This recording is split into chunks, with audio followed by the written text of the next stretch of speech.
everyone, this is Shreya Pandey and I welcome you all to the Law Ed channel. आज हम बात करने वाले हैं indecent representation of women prohibition act 1986 के बारे में। एज यू ऑल नो, हमारे यूपी जुडिशरी के सिलेबस में इस एक्ट को ऐड कर दिया गया इन द जीके पोर्शन और ये प्रीलिम्स और मेंस दोनों के लिए एक इम्पोर्टेंट पार्ट हो जाता है। अगर हम इस एक्ट की बात करें तो ये बहुत ही छोटा सा एक्ट है, ये सिर्फ एक लेक्चर में ये एक्ट कंप्लीट हो जाने वाला है और अगर आप 1 घंटे भी इस एक्ट को अच्छी तरह से पढ़ लेते हैं तो डेफिनेटली इस एक्ट से आपके एक भी मार्क्स के क्वेश्चन नहीं छूटने वाले हैं। तो चलिए स्टार्ट करते हैं। इस एक्ट को पढ़ने से पहले मैं आपके साथ 2 केस लॉ डिस्कस करने वाले हूँ। सबसे पहला केस लॉ है Ranjit B Udeshi versus state of Maharashtra. ये 1956 का केस है और इस केस में हमें हिकलिन टेस्ट के बारे में पता चला था। हिकलिन टेस्ट के थ्रू हम किस तरह से किसी भी रिप्रेजेंटेशन को हम कहेंगे कि वेदर इट इज इंडिसेंट और नॉट।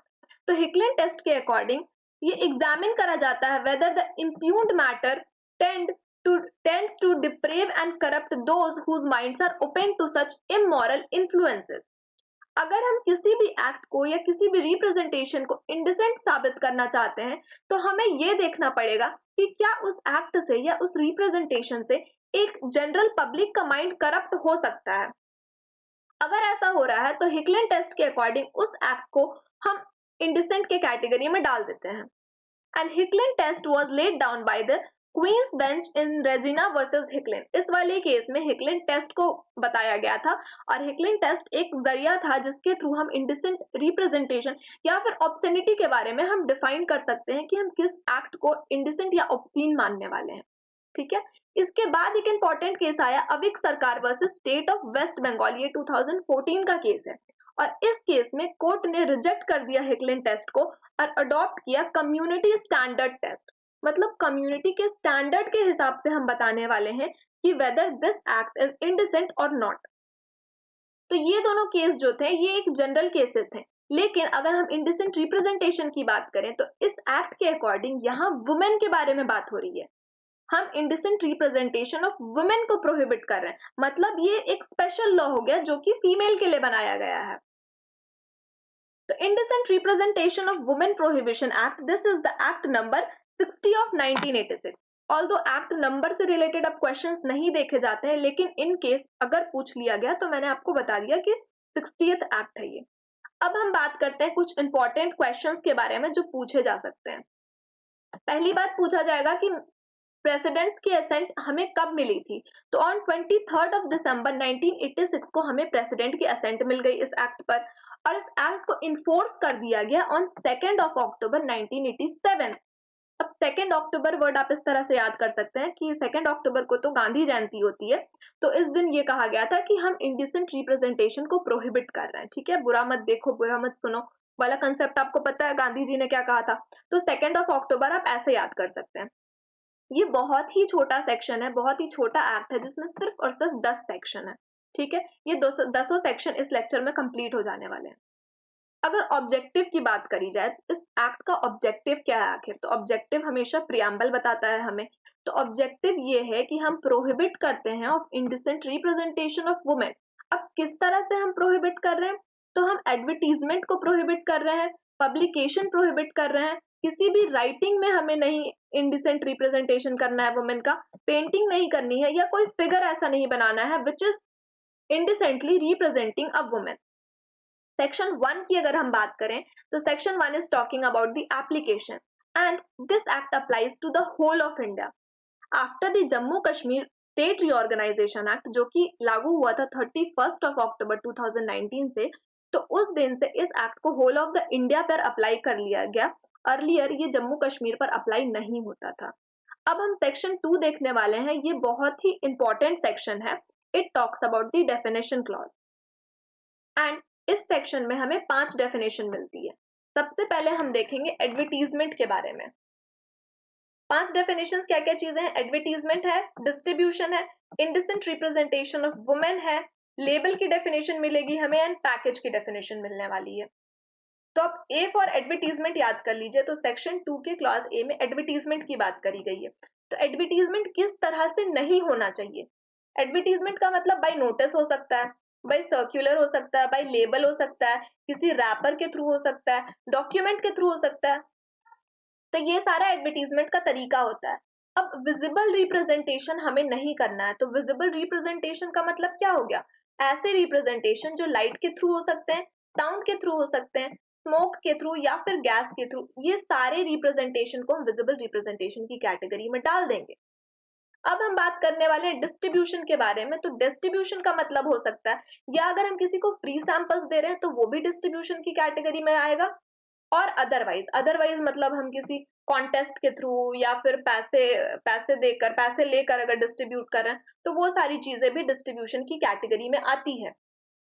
तो सेक्शन 2 के क्लॉज बी में डिस्ट्रीब्यूशन की डेफिनेशन मिलती है। फिर हम बात करने वाले इंडिसेंट रिप्रेजेंटेशन ऑफ वुमेन की डेफिनेशन। ये बहुत ही इंपॉर्टेंट डेफिनेशन है, सेक्शन 2 के क्लॉज सी में दिया हुआ है, आप ये क्लॉज नंबर भी याद रखिएगा। इंडिसेंट रिप्रेजेंटेशन ऑफ वुमेन का मतलब होता है किसी भी तरह से हम डिपिक्ट कर रहे हैं, किसी भी मैनर में क्या डिपिक्ट कर रहे हैं, तो फिगर ऑफ वुमेन, हर फॉर्म, हर बॉडी या any part which is indecent, या फिर डेरोगेटरी हो सकता है, डिग्रेडिंग टू वुमेन हो सकता है, जो कि हमारे माइंड को डिप्रेव कर दे, करप्ट कर दे या इंजर कर दे। पब्लिक मोरालिटी को वो डिप्रेव, करप्ट या इंजर कर रहा है, तो उसे हम इंडिसेंट रिप्रेजेंटेशन कहेंगे। 2 के क्लास सी में इंडिसेंट रिप्रेजेंटेशन ऑफ वुमेन है। ऑलराइट, अब डी में हम बात करने वाले हैं लेबल के बारे में। सी, एडवर्टीजमेंट में किसी भी तरह का लेबल आ जाएगा, हमने कहा। तो लेबल होता क्या है? लेबल का मतलब हो गया रिटन, या तो मार्क्ड हो सकता है, एफेक्स्ड हो सकता है, स्टैम्प्ड भी हो सकता है, प्रिंटेड, ग्राफिक मैटर, ये सारी चीजें किसी भी पैकेज पर, मतलब on any package if anything is written, marked, affixed, stamped, printed या ग्राफिक मैटर, तो this all things are the label. अब पैकेज की अगर हम बात करें ऑन पैकेज, तो पैकेज का क्या मतलब होता है?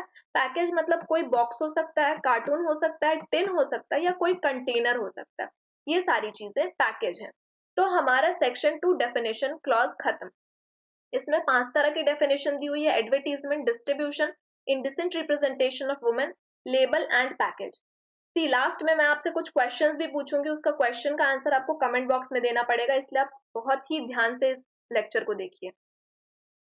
इसके बाद हम बात करेंगे सेक्शन 3 के बारे में, which is talking about the prohibition.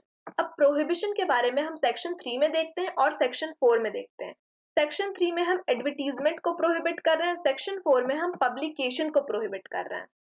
तो पहले अगर हम सेक्शन 3 देखें, यहाँ कहा गया है कि कोई भी पर्सन पब्लिश नहीं कर सकता, अरेंज नहीं कर सकता या फिर पार्टिसिपेट नहीं कर सकता है किसी भी पब्लिकेशन या एग्जीबिशन में of advertisement containing indecent representation of women. किसी भी तरह के एडवर्टीजमेंट में हम पार्टिसिपेट नहीं कर सकते हैं, अरेंज नहीं कर सकते हैं, पब्लिश नहीं कर सकते हैं। This is section 3। अब हम बात करें, पब्लिकेशन को भी प्रोहिबिट करा जा रहा है एज पर सेक्शन 4। पब्लिकेशन या फिर सेंडिंग बाय पोस्ट, पोस्ट के थ्रू हम कुछ भी अगर सेंड कर रहे हैं, दैट इज ऑल्सो प्रोहिबिटेड। तो क्या क्या चीजों की पब्लिकेशन या पोस्ट? तो no person shall produce, sell, hire, distribute, circulate और सेंड बाय पोस्ट, इन चीजों को आपको नहीं करना है। लेकिन क्या चीजें आपको प्रोड्यूस, सेल या हायर, डिस्ट्रीब्यूट नहीं करनी है?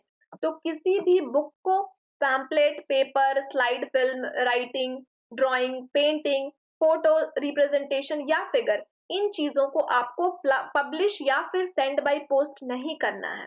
लेकिन इसमें 3 एक्सेप्शन आ जा रहे हैं।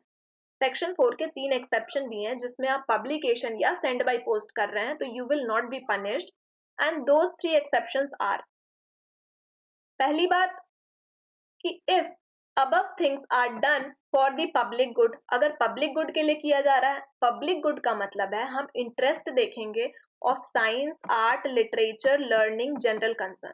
फॉर एग्जाम्पल, हमारे किसी किसी सब्जेक्ट्स में ऐसे होते हैं, जैसे बायोलॉजी का सब्जेक्ट होता है, उसमें कुछ ऐसे फिगर्स होते हैं, रिप्रेजेंटेशंस होते हैं, उसे हम ये नहीं कह सकते कि that picture is representing women in in in indecent form, okay sorry, indecent form, ठीक है, क्योंकि ये पब्लिक गुड के लिए, हम साइंस, आर्ट, लिटरेचर, लर्निंग या जनरल कंसर्न के लिए अगर हम किसी भी तरह का डिपिक्शन कर रहे हैं, तो उसे हम नहीं कह सकते हैं कि ये एक इंडिसेंट रिप्रेजेंटेशन है, because that is for public good.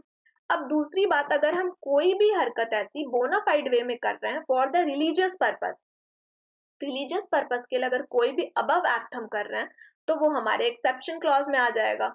इसके बाद अगर हम बात करें कोई भी रिप्रेजेंटेशन अगर स्कल्पचर्ड है, इनग्रेव्ड है या पेंटेड है किसी एंशियंट मॉन्यूमेंट पर, जैसे अगर आप पुराने मॉन्यूमेंट्स देखेंगे, पुरानी मूर्तियां वगैरह देखेंगे, तो उसके जो डिपिक्शंस होते हैं, तो उन डिपिक्शंस को हम मान नहीं सकते हैं कि वो इंडिसेंट रिप्रेजेंटेशन में आ रहा है, ठीक है, क्योंकि ये एक एक्सेप्शन हो गया।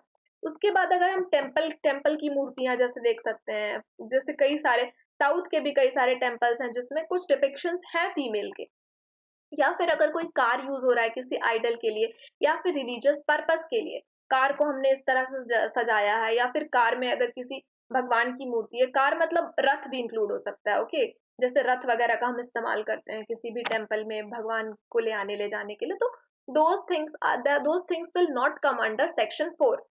इसके बाद अगर कोई भी ऐसी फिल्म है where part of the cinematograph act is applicable, जहां पर सिनेमाटोग्राफिक एक्ट 1952 अप्लाई करा गया है, उसके पार्ट 2 में अगर कोई भी फिल्म या कोई भी वीडियो क्लिप अगर फॉल कर रही है तो उसे हम सेक्शन 4 के एक्सेप्शन में डाल देंगे, ठीक है। तो दीज आर द 3 एक्सेप्शंस।